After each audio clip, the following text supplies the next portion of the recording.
The first strike cracked against my shoulder. The second caught my ribs.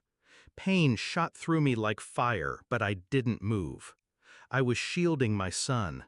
"Let her hit the boy," my father barked, voice thick with rage. My mother laughed. "This is what you get for breeding trash." The crowbar slipped from my father's hand on the last swing. It clanged against the tile. My son whimpered into my shirt. I didn't cry. I didn't scream. I just stared at them, memorizing the scene. Because this wasn't the night they broke me. It was the night I began breaking them. It wasn't always blood between us. Once there had been trust. When I was young, my father was the man who could fix anything. My mother made soup when I was sick. They were strict, yes, but I told myself it was love. The cracks showed after I had my son. They didn't see him as family.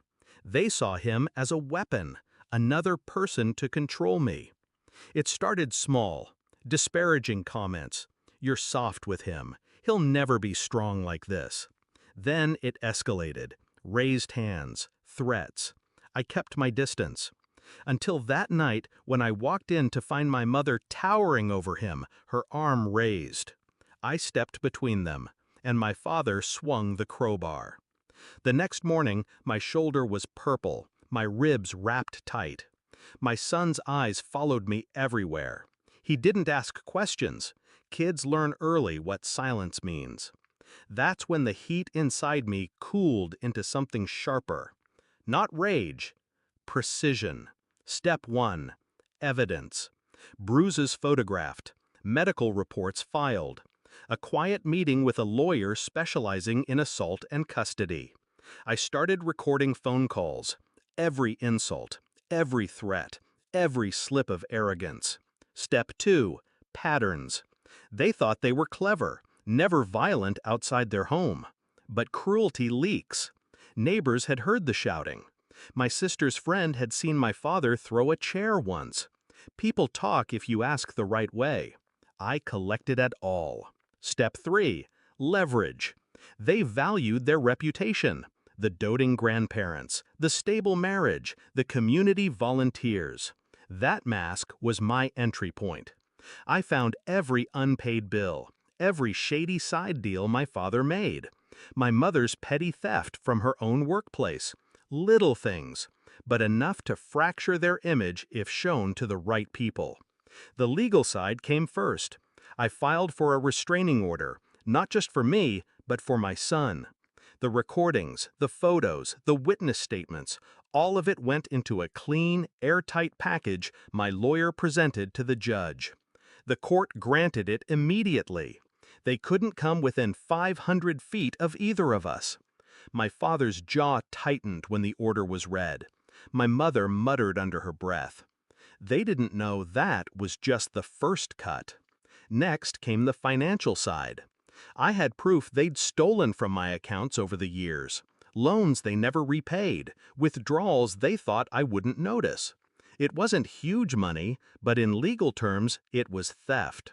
We sued for repayment. Slowly, methodically. Every delay meant more lawyer fees for them, more public record of their wrongdoing. While the case crawled forward, I worked the social front. The friendly neighbor who'd once ignored my bruises suddenly had copies of the police reports. My father's employer was anonymously informed of the active assault case. My mother's church group got word of her restraining order. They called me, begged me to stop. I didn't answer. The climax came 6 months later, in a mediation room. They were pale, exhausted. My father's hands trembled. My mother's lipstick was uneven. A small detail, but telling. The mediator slid the settlement agreement across the table. It wasn't just repayment, it was an admission of guilt.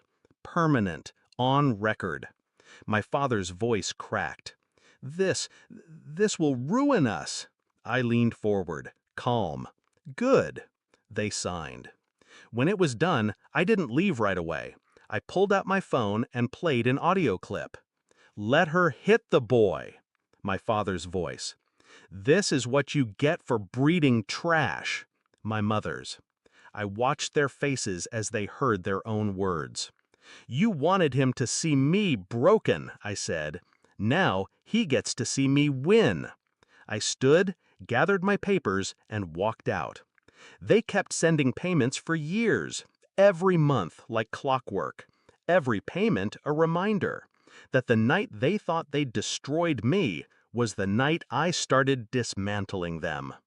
My son doesn't talk about it, but one evening as we drove past their old house, now sold, he said, "They can't hurt us anymore." "No," I told him, "they can't." Justice didn't come in one swing. It came piece by piece, until there was nothing left of them but the echo of their own cruelty. And I kept my promise. They were the ones begging next.